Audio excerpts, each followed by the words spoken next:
Imagine meeting someone who seems perfect. They laugh at your jokes, they always understand you, they never argue, they never leave, they never stop loving you. Sounds perfect, right? Well, that's exactly what makes Companion so disturbing. Released in 2025, Companion came in quietly, almost like one of those movies you don't expect much from. But within days, people were talking about it everywhere because underneath its dark humor, sharp dialogue, and tense atmosphere, this movie asks a pretty uncomfortable question. What if your perfect partner wasn't human? And what if they suddenly realize it?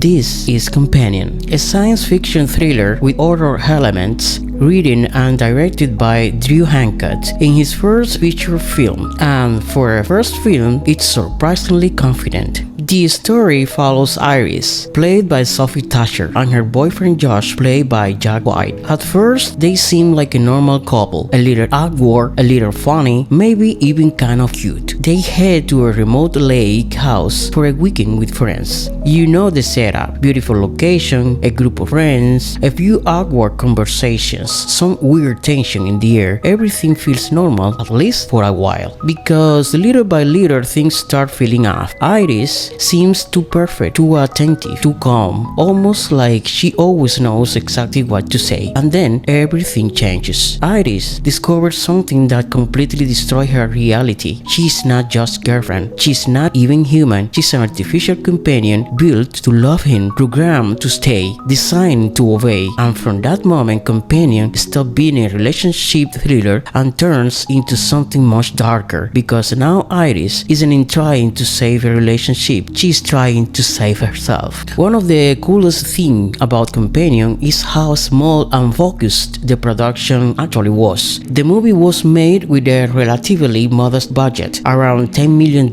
That's not huge for a studio film, and honestly, you can feel that in the best possible way. Instead of giant action scenes or flash special effects, the filmmakers focused on tension, on performance, on comfortable silence, on those moments where someone says something and you instantly know something's wrong. Most of the movie takes place in one main location, and that actually makes everything feel more personal and way more claustrophobic. Drew Hancock mentioned that one of the hardest parts of writing Companion was making Iris feel completely human from the very beginning, because if the audience suspects too much too early, the mystery is gone. But if she feels too robotic, nobody connects with her. So the script had to walk a very fine line. Iris had to feel real, but just slightly off, and honestly, that balance works incredibly well. When you rewatch the movie, you start noticing tiny little details in her behavior that suddenly make perfect sense. The pauses, the smiles, the way she reacts to certain questions. It's subtle but really smart writing. A huge reason this movie works is Sophie Tasher. She absolutely carries this film. At first, her performance feels soft, quiet, almost innocent. But once Iris begins understanding who or what she really is, everything changes. And Tasher handles that transformation beautifully. You can actually feel Iris going from confusion to fear to anger and finally to independence. It never feels fake, it never feels exaggerated, it feels earned. And honestly, this might be one of the performances that pushes her career to another level. Then there is Jack White. A lot of people know him from The Voice, where he actually plays the good guy. So seeing him here feels very different. At first, Josh is charming, funny, a little awkward, the kind of guy you trust almost immediately. And that's exactly what makes his performance so unsettling, because as the movie goes on, you start seeing who he really is. And Jack White doesn't play him like some over top villain. He plays him like someone who genuinely thinks he's right, and honestly,